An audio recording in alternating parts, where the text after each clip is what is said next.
안녕하십니까. 이번에는 이제 이화영과 이상직과 이화영 두 명의 공통점 한 세 가지 정도로 참 이게 두 명이 운명이 기구합니다. 어떻게 보면 이화영하고 이제 이상직 둘 다 참 이제 구속되어 있는데 공통점이 상당히 많더라고요. 제가 그 사건들을 종합적으로 한번 분석해 보면서 이화영하고 이제 이상직이가 크게 보면 한 세 가지 정도 공통점이 있다. 이렇게 말씀드리고 결국은 이제 이재명하고 이제 문재인이 잡는 가장 키맨이 된다. 저는 이렇게 봅니다. 자, 이화영과 이상직의 세 가지 공통점. 첫째는 이제 바로 권력형 범죄의 키맨, 즉 그 위에 자기가 모시던 주군 이재명과 문재인을 잡는 가장 확실한 키맨이다. 그러니까 자신이 모시던 주군을 잡는 가장 확실한 키맨이다. 이게 공통점이에요. 그렇잖아요. 우리 이재명이 잡는 사람 많이 있지만 저는 민주당에서도 가장 부담스러워하고 힘들어하는 게 쌍방울 대북 송금 사건입니다. 북한에 방북한다고 엄청나게 100억, 110억 정도를 준 희대의 사건입니다. 여기에 키맨이 누굽니까? 여기에 키맨은 정진상이가 아니고 이화영입니다. 이화영. 그러니까 대북 송금과 관련해서 이재명을 잡는 자신이 모시던 주군이잖아. 부지사와 도지사니까. 잡는 가장 중요한 키맨이 이화영입니다. 이상직은 어떨까요? 이상직이가 이제 모시던 분은 문재인이죠. 문재인하고 보통 사이가 아닙니다. 중진공 이사장 외에도 공천 그렇게 챙겨주기 어렵습니다. 이상직. 그럼 여기 문재인을 잡는 가장 현재 확실한 키맨은 이상직입니다. 이상직이. 그러니까 결국에 자기들이 모시던 이재명하고 문재인하고 가장 중요한 게 권력자를 잡는데 가장 확실한 키맨 정인이 이화영하고 그 다음에 이상직이다. 이렇게 볼 수 있잖아요. 그러니까 이 두 사람이 입을 열면 그때는 끝납니다. 이 두 사람이 입을 열면 끝나버려요. 모든 게. 근데 아직은 안 열지만 현재 여기에서는 첫째 공통점이다. 이재명 잡는 키맨, 문재인 잡는 키맨. 그러니까 권력형 범죄의 가장 키맨이다. 이게 첫째 공통점이죠. 그 다음에 두 번째, 두 사람 다요. 떡고물이 어디 주군들을 위해서 일하면 자기도 뭔가 이권을 챙겨야 되잖아요. 뭔가 이게 자기도 이권의 개인 비리가 엄청나게 많다. 단순하게 이재명과 문재인을 위해서 충성 일만 한 게 아니고 그 과정에 자기들도 엄청나게 이권을 챙긴 개인 비리가 엄청나게 많다. 이게 두 명의 공통점이에요. 단순하게 그냥 주군을 위해서 구속된 게 아니다 말이죠. 개인 비리들이 엄청납니다. 한두 건이 아닙니다. 최한 4-5건씩 다 있습니다. 한번 볼까요? 지금 이제 이화영부터 한번 보죠. 이화영이가 이제 9년 6개월 받은 거는 1년 6개월이 이제 외국환 관리법이에요. 1년 6개월이 북한의 외국환 관리법. 나머지 8년은 뭘까요? 나머지 8년은 이제 자기가 쌍방울로부터 받은 뇌물 또는 정치 자금 이런 게 개인 비리가 8년, 그 다음에 외국환 관리법이 1년 6개월, 그럼 9년 6개월이죠. 자, 그 다음에 또 여러 군데, 한 3군데 정도 됩니다. 또 여러 군데 기업에 돈을 받아서 이재명이 불법 선거 사무실 차려놓고 선거운동 한 것부터 자기가 이제 개인적으로 받아 쓴 돈 또 5억 정도의 세계 기업 기소가 돼가지고 또 신진우 부장, 수원의 신진우 부장한테 1심 재판이 있는데 거기에 모든 돈 준 사람들이 자백하고 있습니다. 이화영이한테 돈을 줬다. 자백 안 할 수가 없죠. 증거 많으니까. 그게 5억 정도 됩니다. 와, 또 이게 몇 년 더 살이 되는. 그게 1심에 지금 재판 중에 있어요. 세계 기업에 5억여 원 받은 또 뇌물 정치 자금으로 또 재판 중에 있다. 이게 이화영이 이것만 해도 벌써 외국환 관리법, 개인 비리, 그 다음에 또 추가 세계 기업의 뇌물 이것만 이게 또 재판이 있잖아. 근데 이게 다일까요? 이왕이 끝이 아니죠. 바로 이게 이재명하고 이제 본류 재판. 이재명하고 북한에 110억 주고 방북, 스마트팜 이 뇌물 사건에 이재명하고 공범으로 또 기소돼가지고 이것도 신진우 부장이 하고 있죠. 이 사건은 3명, 김성태, 뇌물주 사람, 김성태, 이화영, 그 다음에 이재명 3명이 공동 피고인으로 신진우 부장이 지금 재판하고 있잖아요. 이재명 재판하고 있잖아요. 이제 본격 시작됐잖아요. 10월 달에 또 이제 하겠죠. 준비를 참 더 하고 본격 되겠지. 야, 이런 식으로 이완희가 지은 죄가 몇 개일까요? 실제는 그 외에도요. 이해찬이한테 준다고 월 3천만 원씩 2년 동안 7억. 그 이해찬이한테 갖다 준다고 돈 받아간 거 분명하거든요. 그것도 있죠.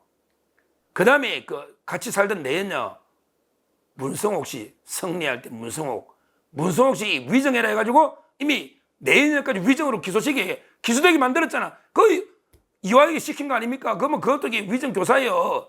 이재명 주위에는 전부 위정 교사야. 그 위정으로 기소했잖아요. 문성옥 씨 내연녀 거기다가 신명섭 씨 경기도의 평화협력국장 신명섭도 위정으로 기소됐잖아요. 위정으로 다 때려잡아야 됩니다. 이재명 주위에. 이게 이화영의 다수의 개인 비리가 있다. 그럼 이상적인 어떨까요? 이상적이도 만만치 않죠. 이상적이도요. 현재까지 4개를 유죄받았다. 현재까지 4개. 앞으로 문재인한테 준까 치면 5개. 야, 그냥 있었다 제서 횡령배임 6년. 그 다음에 70억 횡령해서 타이 있었다 만든 거 2년. 또 이게 직원들 부정채용 1년 6개월. 또 이게 국토부 공무원 특혜 부정채용 4개월. 지금 해도 10년, 4개 10년 아니면 10년. 정확하게 하면 9년 10개월인가 되겠지요. 그 반올림하면 이게 10년, 10년. 정확하게 말할 이유는 없죠. 벌써 이게 몇 개입니까? 이제 문재인이한테 돈 준 것까지 하면 5개. 실제 옛날에 황교안 대표가 우리 한국당에서 고소할 때요. 이상적이를 고발했잖아요. 그때는 이제 국토부 그 아들은 몰랐고 4개로 고발했거든요. 타이스타제, 이스타제 횡령배임, 그 다음에 그 부정채용, 그 다음에 문재인한테 뇌물 준 거 4개를 고발했는데 지금 3개는 처벌돼 있고 하나 남은 거 문재인한테 뇌물 준 거 그것도 지금 처벌될 거 아닙니까? 거기 하다 보니까 국토부 아들 또 편법 이게 또 나온 거죠. 야, 이상적이도 이게 대단합니다. 이화영이 이상적이 누가 전과가 더 많을지 모르겠어요. 다수의 개인 비리가 있다. 이게 두 번째 공통점이다. 공통점입니다. 그래서 세 번째 이 공통점이 뭐냐? 세 번째 공통점이 둘 다 사면 외에는 답이 없다. 둘 다 사면 외에는 나갈 방법이 없어요. 이상적이도 이제 죽을 때까지 있어야 되고, 그 다음에 이화영도 죽을 때까지 있어야 됩니다. 사면 외에는 방법이 없어요. 근데 그래서 이게 어떤 의미냐? 사면 외에 방법이 없다는 말은요, 이게 어떤 의미냐? 지금은 입을 다문다는 뜻입니다. 지금은 입을 다물어서 정권이 바뀌기만 기다린다. 이재명 대통령이 되면 이화영이는 바로 1호 사면으로 나오고, 그 다음에 이재명이하고 문재인이가 방탄 동맹을 체결했잖아. 동맹국이잖아. 동맹국의 핵심이니까 이상적이도 사면으로 나오고. 왜? 이상적이 사면 안 해주면 문재인이가 삐지지. 동맹인데 방탄 동맹. 이재명 문재인이가. 그러니까 둘 다 사면 외에는 답이 없으니까 지금은 침묵한다. 이 말은 지금은 이재명이 대통령 외에는 답이 없기 때문에 문재인이가 또 대통령 할 수는 법에 논란인데 우리는 단임제죠. 연임 연속만 하면 또 놓을 수 있다는 말도 있는 그 말도 안 되는 소리고요. 우리는 5년 단임제입니다. 문재인은 또 못 나와.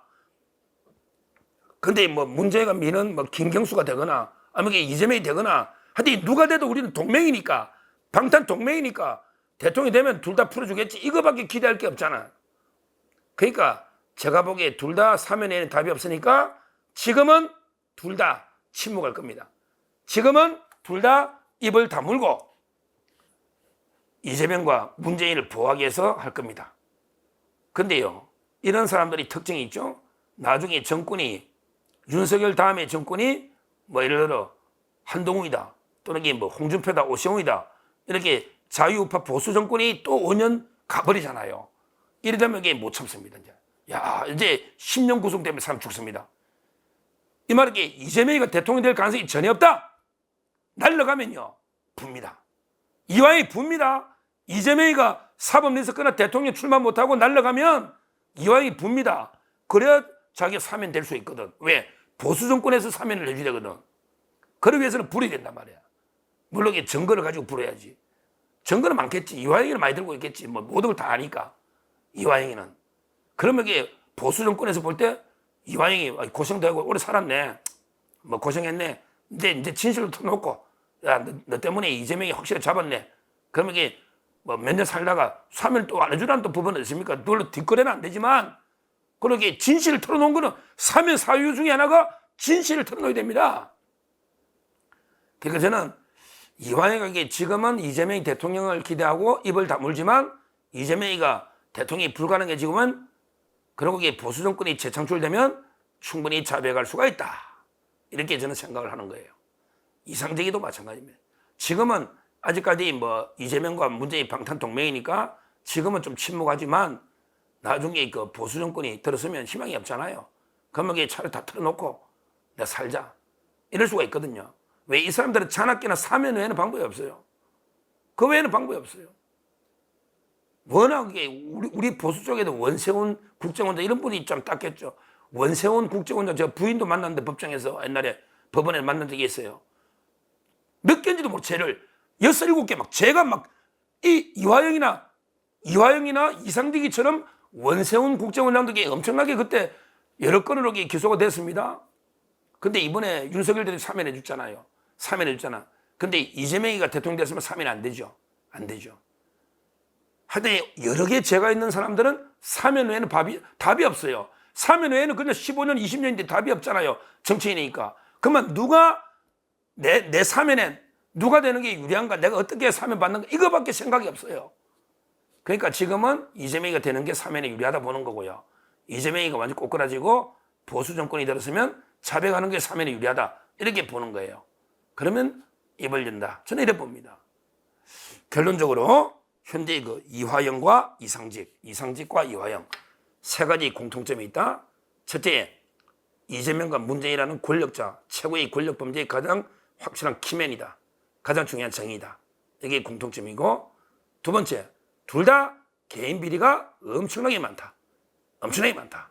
이게 두 번째고, 세 번째가 그래서 사면 외에는 답이 없다. 그렇다면 이게 그 사면에 가장 유리한 쪽으로 선택할 거다. 지금은 입을 다물지만 나중에 보수 정권이 재창출되거나 상황이 바뀌면 이러면 이게 충분히 입을 열 가능성이 있다. 이미 이화영이는 입을 여러 번 열었다, 닫았다 이러고 있거든요. 언제 이재명하고 척질지 어떻게 될지 모릅니다.